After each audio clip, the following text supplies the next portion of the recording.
Hey guys, new video here.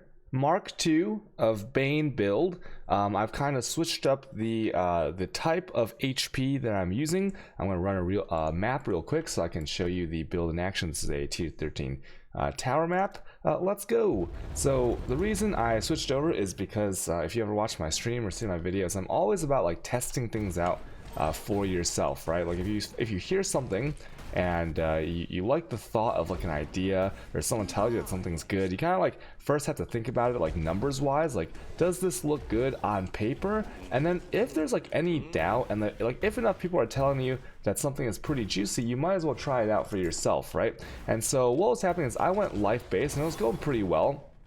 You can see my other video for the Mark 1 life-based build, and essentially like the mechanics are the same. Like the links have changed a tiny bit, but the build itself plays the same. As you can see, it's just like a big AoE build. I know it's a dot, but like sometimes it kills so fast, like on the blue monsters right there, that it looks like it's almost like an instant hit, right? So the damage is good, the coverage is good, the playstyle is smooth, and the reason I changed over to the ES version is just to try it out, right? I also switched over to escape artists and things like that, once again just because I want to see how things feel, not only on paper and in POB, but as you are playing the build. So I switched over last night, and then after my stream I tested things out a little bit with the evasion stuff, went into like some areas to like check out how the ghost shroud works as you're being hit and stuff,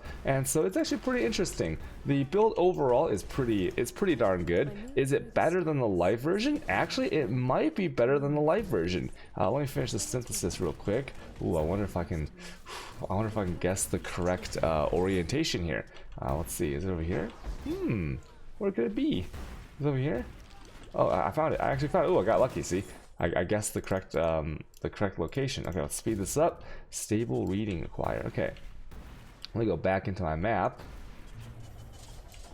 Maybe this was a bad map to showcase because there's like multiple floors, but playstyle is exactly the same. You run around. I'm a Queen of the Forest build still, surprisingly, right? I know the ES is a little bit low, but that's just like you know, the gear, the levels, and things like that. Ooh, what's this? And basically, I'm still a Queen of the Forest. I'm still running around trying to get halfway decent move speed.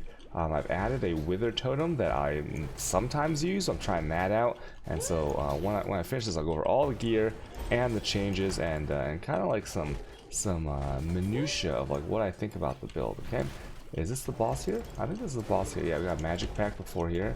And as you can see, it's pretty smooth. If you're watching my HP through the last few minutes or so, what you'll see is that the EHP doesn't really move. So let's see how it is on the boss, shall we? So he's going to resurrect this guy. I'm going to put this here, pop my Whale Haste, and boom. Oh shit. Okay, so he paused the area. Feels bad, man. Feels bad. Alright, let's go. Oh, okay, we have to do this phase real quick. Okay, we actually have to do this phase real quick. Feels bad. Alright, phase boss fights. Okay. Yep. Just waiting around. And here we go. Oh, okay, so he's empowered now. Talk chat. Alright, so that's all the loot right there. Ooh, pretty good stuff. Ooh, race course map. That's like 10C right there. Nice. Okay, so let's go back and then talk about it. So I'm not actually going to go through all the little inner workings of the build, because if you want to see that, the post I made a couple days ago about day 1 Trickster life base, you can just watch that video for the little inner workings. What I'm going to do is go over the changes that I kind of made, and then you can kind of compare to that video. So first, Ascendancy. So I was taking Swift Killer, and I dropped that because I want to take the Prolonged Pain, the more damage multiplier, the increased skill effect duration. I wanted to like to take that back while while going for Escape Artist, right? So basically, dropping Swift Killer, I no longer have Frenzy Power Charge gain on kill and that little bit and that 40% damage. But what I've done instead is in here, I put in an Intuitive Leap, and the Intuitive Leap gives me all the charges I need, and now get Endurance charges, right? Now this is 8% pretty low, right, compared to 15% for power and Frenzy Charge. But if you're going fast enough, you'll notice that it's not really that big of a deal. And then the Intuitive Leap also allows the melding point to be taken right here, right? You can always go energy from within right here if you want, and then you can take all these. It'll turn all the life nodes into ES nodes. So I've kind of switched that out, and then I found that this is like pretty much the best thing. But the reason I really wanted to switch over was for this node right here, right? Because I was already taking this in my first version. The Ghost Shroud's very defensive, and the Escape Artist, basically what it does is if you are using a Queen of the Forest, so I have one right here, this Queen is essentially 300 plus ES as a base item. So you can think of that like, you know, Chevroni's is kind of like that too. So it is a solid ES chest, right? Now there is if you don't want to go Queen of the Forest or whatever, you can go, there's like this chest, I forgot what it's called, but it has like evasion and ES, and it gives you like 1% movement speed per I can't remember what it is, but it looks like a necromancer chest. It's like green and spiky and necrotic, kind of like that. So maybe someone in the comments can tell me what that thing is. So you can use that if you want. Now this chest essentially gives you the ES, and then what happens is if you look at the second line, if you look on the first line, you get 5 evasion rating per 1 max ES on the helmet. So if you look on the helmet here, it already has 800 ES. So it's, you know, think of it like a well-rolled lion's pelt. Think of it like, you know, Starkanjas, you know, things like that already have like high evasion. And evasion is important not only for the chance to evade right here, right? Like my base is 47%, pretty good. If I pop both my defensives, look at that, 77%. Wow, right? So that means 77 out of 100 hits are pretty much like it's not an entropy counter, so it's like guaranteed pretty much to not hit you, but the other 23 will hit you, right? But it's like so rare that you have like the Ghost Shrouds and stuff to kind of protect you. So the mask already gives me big evasion, and it also feeds into the Queen of the Forest. So with Queen of the Forest, if you didn't know, the max is 45,000 evasion. So let me pop my Flask gun here. If you see here, I have 46,000. So as long as you have 45,000 evasion, you're going to be getting the maximum bonus speed on the Queen. Now, Queen's been nerfed a lot of times, so it only gives 50%, but imagine like having an extra 50% on your boots. Pretty crazy, right? It's like a free 7 league steps for your build. So that's why you want to get at least 45k evasion, and of course the defense is not bad either. But the ES, so that 298 ES gets multiplied by 5. So essentially I have 1500 extra base evasion from this helmet, the Vertex, because of this node. So it's kind of like an interesting hybrid, but not really setup where the evasion and energy are feeding into each other, making this cool interaction possible to have the maximum move speed of an evasion chest, the Queen of the Forest, while, if you look at my ES, not that great, right? But 5.3k, it's not too shabby, of having the ES being a CI character, or you can even go like maybe low life character if you have really good child's resistant, things like that. But that's a little bit spooky.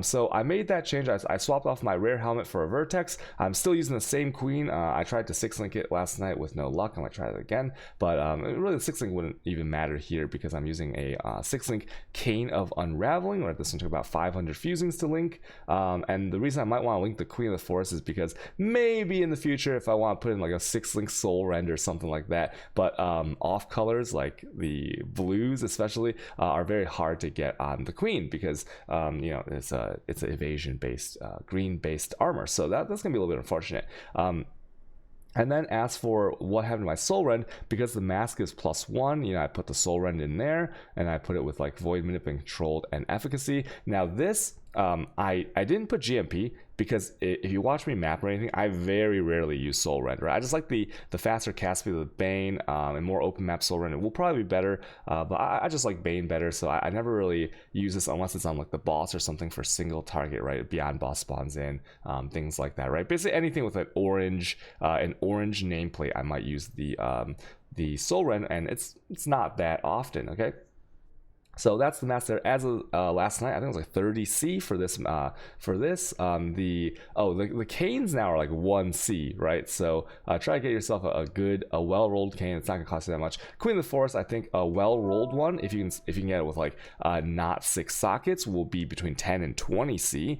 Just search for total res and search for the high life roll. Oh, look at this. Oh, rubby ring. I gotta do this trade. This is a dump tap sale. 19C. What is that? 1 second here. 19C. Does he want it? Wait, is it this? Kraken Spiral. What is this ring? ES double. Oh, it's okay. It's triple res ES. Okay, not that bad. Man, people are paying 19C for rings like this. So hey, dump tap's pretty good, huh? Wait, what? Oh, oh, nani? Okay, thanks, dude. Appreciate it. Thank you so much, man. So where was I? So I was talking about the gear, right? The changes to the gear. So the weapon has not changed from the last build. The chest has not changed from the last build. Helm has changed to Vertex. Amulet was a Winter's Heart, which is a 1 alchemy item, and I switched out for this. Look at this monstrosity of an item here. It is a citrine amulet with a little bit of max ES, because we are ES based now, and it has just some resist I need. Wow, look at that amazing amulet. The rings, what you're going to look at is it's all about, at this early point in the league, fill out your resist, get some of your EHP. So I looked for energy shield, and then like whatever like resists I kind of could get, right? Like this one right here, and this one has 36 max ES, and then a little bit of stats, because like I was actually kind of struggling on stats. The belt is now a Bisco's. Bisco's leech is like very powerful. You're gonna notice the movement speed, you're gonna notice the damage it gives you, and then also quantities, not too shabby. And the rampage looks really cool when you're running through maps. So great belt right here. Now this one was bought for 45C. I believe at the time of this recording, Bisco's is now 1 exalt, but still within like budget, right? For the benefit it provides, I think Bisco's is a very good belt before Headhunter. The gloves I've changed out from evasion based life gloves to ES gloves. So basically the highest ES gloves I can find on PoE trade that also had resist that I sorely needed. And then the boots as well, try to get 30% move speed. One day you'll get 35%, and you also get 6%, like 6%. I think it's like if you killed recently or something like that. So you get like 41% movement speed later on. But just look for the highest ES you can with the resist that you need, and with the of course the highest move speed roll that you can get, right? If you're like a running boy, very important. Okay, besides that, everything else is pretty much the same. The links, what have I changed? Because my malevolence, I'm no longer doing blasphemy, temp chains, right? I'm doing discipline. Right, so I might go back to temp chains blasphemy if I can get a solstice Virgil in the future, because solstice Virgil makes temp chains free. So then I could also run a blasphemy temp chains and then go back to the void manipulation here instead of temp chains. So I've moved my temp chains into the Bane. So Bane now has 2 curses. It has temp chains and despair. Let me just move it here so it's like easier to see. Temp chains and despair on there, right? And then it has the efficacy, it has the intensify, and it has the controlled destruction. Now if you wanted to go super potato, you could also put ink AoE here instead of controlled destruction for more AoE. I get a lot of questions on this gem. This gem is not damage oriented. This intensify, for the purposes of Bane, is because the Bane doesn't actually scale with the area damage. The area is only for how big your circle is. So intensify, because you're always moving, you just basically get a better ink AoE, right? Ink AoE is like 50% AoE. This one, when I level it up, will be 54%. I guess at level 21 it'll be 55% ink AoE. So it's just better in almost every way, because you're not really standing still, okay? Because you're just dotting and then you're running around, right? So full AoE, I think I'm at like 41 radius right now, maybe 40 something. I think with ink AoE gem max at fully juiced up, I could get up to like 47 radius, which is big, but of course you lose the damage, of course. So you might want to temper, you might want to like just kind of test that out to see how you feel and how your clear speed is, okay?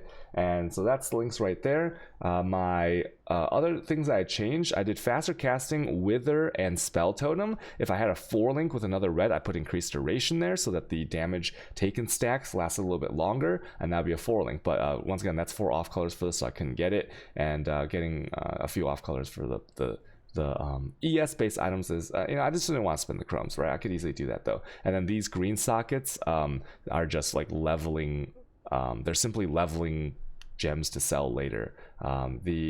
What do I have here? I have my aura here. I have my flame dash, my arcane surge, and my faster casting, right? So it makes my flame dash really fast. I get the boost from the arcane surge, and then as well as over here, I've added a whale skill to myself. Now, some people use blight, some people use other things. Whale grace is probably actually the best because it's like like the dodge stacks with the evasion. It's like really defensive, very nice skill. Lasts longer as a baseline than whale haste.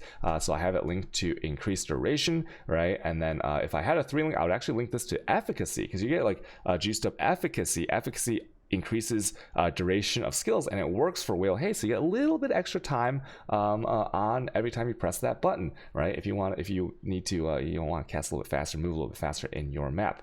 And then I just have my lightning golem in here because cast speed is very important to me, and that's just it kind of sucks that it's linked to these things because it's it has a high mana cost now. You see that, like 75 mana cost. Essentially what I would want to do is I would want to go green, blue, red, and then not link this last one and have this one blue, so that I can have the lightning jewel not linked to any supports. But it doesn't really matter. If I cast my lightning jewel, you'll see like it costs a lot of mana, like comparative to my full mana pool, but it's not like I can't cast it, so it's fine, right? But so in some situations you might be a little bit annoyed by that. What else did I change on here? Let's see. Yeah, so once again, the soul run is in the helmet, and none of my gems are 2120 yet. Feels bad. I failed a few corruptions last night, but it's okay. Let's talk about Flasks. You have to solve your heat issues because, you know, when you're going CI, there's some issues with like freeze and chill, right? But I've kind of solved that by just going a heat flask, and this is a very long duration, okay? Like if I press this flask, you can just kind of see that timer right there. It just lasts forever as you're going through the map, so you should be fine there. The staunching, right, solving bleed, I will eventually want to get I don't really hit, but I think there's like a couple kinds of corrupting blood. One can still affect you, maybe, so maybe corrupting blood implicit on a jewel is a luxury, but maybe not really necessary. Alchemist Quicksilver Flask of Adrenaline just for the movement speed. Alchemist Stibnite Flask of Warding. The Alchemist prefix is probably not necessary. I have to look at the numbers, but it gives you a little bit extra evasion, so why not, right? So 4.4 second duration, so pretty good. The Smoke Cloud is very powerful paired with everything, because if you blind enemies and you have high ES and you have a little bit of dodge, it's just ridiculous. The attacks can't really hit you, right? And when they do, you have your Ghost Shrouds up to absorb. And then this one's important. Try to get the maximum reflexes suffix roll you can get. Like 100% is perfect, but very expensive. 90% and above is really cheap. And so this one is the bulk of my ES right here. So if I refresh these real quick, I can just show you. So my base, as you can see, once again, is 9.7k. Hit them both on a 46k. Jeez, man, that's a lot of evasion, right? So that's kind of the gearing changes, and it's not really that big a deal, right? It's like you can kind of follow along, like none of this. Yeah, it's day 4, by the way. None of the stuff is like that great, right? Most expensive item that I own right now is Bisco's, probably at 1 exalt. This helm was 30c. This cane I bought at 6c. What did I do it on? It was like the second stream. It was like I got, what is this? Another one? Another sale? Oh, dump tap sales. Jeez. The cane was bought for 6c. I jewelered it to 6 sockets in about 10 jewelers, and it took me 500 fusings to link this. So that's like 2 exalts right there. Let me see what this is. Havoc Knuckle. Hold on. What is this? ES Tri-Res. Okay, that's actually a pretty good ring. 19c. Not bad. There you go. All right. Thanks, man. Appreciate it. Evanora Chows. Ooh, cute name. Okay, thank you. So, hey, look, I just made like 40 chows in a video. Cool. I didn't have to do anything. Okay, so that's a dump tab strategy, by the way. Look how many dump tabs I have of just junk that's like waiting to sell. Oh my god, it's kind of crazy, right? Okay, so I digress. Sorry about that. Let's talk about the skill tree changes. So I've already gone over the intuitive leap here. You can go energy from within, but energy from within is pretty expensive. Otherwise, yeah. So I was kind of saying that the build, you might think going ES is kind of hard, but it's actually pretty cheap, you know? Get ES on your rings, get ES on your boots and gloves. Gloves is bigger slot than the boots, so prioritize your money here if you can, because like the booties, you know, the ES values aren't that great, okay? and then like a percentage ES roll here. It's like kind of cool. So it's like super cheap. Okay, the tree. What did I change? I dropped all the life notes. I dropped Blood Siphon. I dropped like these 2 points here. I dropped Cruel Prep. I dropped the entire Templar area. So I lost the AoE in Amplify, but where did I get it back? Because I'm ES, I'm up here a lot, right? Essence Surge. So I decided to go Arcane Expanse. So that's a lot of AoE right there. So I made up for it. Took the ES notes here. ES nodes here. There's a pseudo ES node right here, and then that's about it, right? The damage nodes are still unchanged. I still have all my charges. I still have all my multipliers here, like the non-element chalice multipliers. You don't have to go right here. This node, right, like from this point onwards, you don't have to go from this AoE into here. Okay, this is not necessary if you're low level. A lot of other stuff is actually not necessary too, right? Depending on what weapon you're using. But this is a skill tree, path through here instead of going through here like the heart and soul life nodes. And basically just picked up ES where I can. And that's about it. You can look at the skill tree. My next point will go here because influence. This basically gives 20% increased effect of my discipline and my malevolence, which is not bad, right? It's pretty good, like all around utility node. And of course, taking the Chow's inoculation, so you are now immune to Chow's damage. Pretty good, pretty good. Feels all right. And what else did I talk about? So that's Mark II. The build is strong, okay? The Ghost Shrouds make it so that you really can't get hit. Like if I go into like a Blood Aqueduct or something, right? And we look at the... Let me take off my Lightning Jewel if I have one so it's easier to see. Where is he? There we go. Let me just do this. All right. Alright, so I'm just going to stand in the middle here, right? And if I pop my thing, like... what the thing to note here is actually my... ES, but also the Ghost Shrouds. So take a look at the Ghost Shrouds here. Ghost Shrouds gain 1 stack every second, right? So you can kind of see when I'm being hit because it will tick down when I'm being hit. Okay, so you can see the evasion doing its job. Now, there's some weird instances where you can see the ES ticking down because I'm being hit, but sometimes you will see the Ghost Shroud disappear and no ES is lost. So it's kind of a weird, I don't know if the interaction is like a whale pact, you know, like back in the day, you know how you'd hit the reflect mob, right? And the reflect used to be instant back in the day, and your whale pact would regen the reflected damage at the same time that you would take the damage. So your life would be moving, but you wouldn't see it moving. So it's kind of a weird thing, because if a Ghost Shroud goes down in 1 tick, it means that you have been hit. But you can kind of like match the video up, and sometimes the ES doesn't move, right? I don't have like automatic like recovery besides having the ES recovery when a Ghost Shroud is lost. So it's kind of a strange mechanic, which is kind of cool, because let's say, I mean, does that mean like if I take a 2k a hit and then I regain like 2.5k or whatever the numbers are, I gain the ES back, that it's essentially calculated at the same time. Like if I took let's say I took a 6k hit, or let's say I took 3 hits at the exact same time, and 3 hits for 2,000 damage each, right? At the exact same time, like would I die or would I be regen? You know, it's like kind of a weird thing. And also it's kind of cool because to talk about the numbers of this regen, this Ghost Shroud, 5% of your evasion rating, right? So what is 5% of 46,000? I don't even know. Let me check Google. 0.05 times 46,000. I gain 2.3k. So with every Shroud loss, I gain half, almost half of my ES back, and I have 3 of them, and they regen every second, right? So that's pretty good. That's pretty good. The build feels pretty good. Try it out. This is Mark II. I think I like it better. I think I actually like this better than the light version. And now I don't have any. You know, I can not use a life flask and be like, and not be Pepe guy about it, right? I can be like, oh, I don't need a life flask. I'm ES, guys. So that's the build. I hope you guys enjoy it. It's a good build. Bane's pretty good. And I hope you guys enjoy the video. Okay, if you have any questions, you can ask. Well, bye. Bye, everyone. Bye.